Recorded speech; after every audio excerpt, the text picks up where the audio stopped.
What is up, guys? Welcome to a bowl edition of College Football Picks with Brad Powers. Today, we are looking at the Sugar Bowl between Alabama and Big 12 champion Kansas State. Bit of a weird year for Alabama, 2 losses, and it could have been 4. But you can also make the same case that they were just a couple of plays away from being undefeated.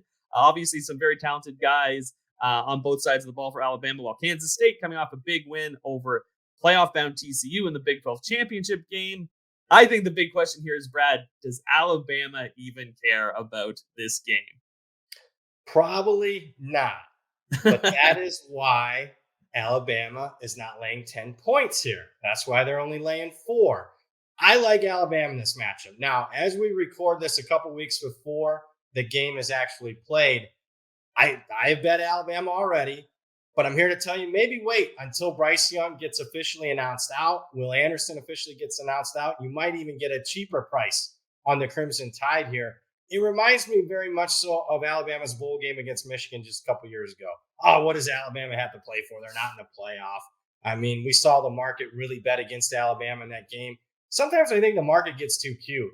I mean, yeah, Bryce Young might not play. Will Anderson might not play. But last I checked, who's backing up these players? 4- and 5-star recruits.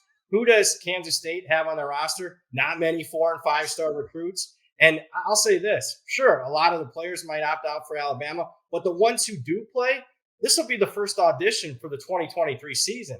And last I checked, Nick Saban's still the head coach. You think he's going to allow a lot of loafing during practice time, especially when this is going to be maybe the first start for a lot of these kids? I don't think so. And I know a lot of people point towards the Utah bowl game from 15 years ago, or the Oklahoma Sugar Bowl. I get all that. But again, that was 10, 15 years ago. In recent history, when Alabama hasn't made the playoffs, they performed well, including an easy win and cover in that Michigan game I mentioned. So again, market's too cute. Bryce Young and everybody not wanting to be there is accounted for in the line. That's why it's not 10. That's why I think for once, it never really happens.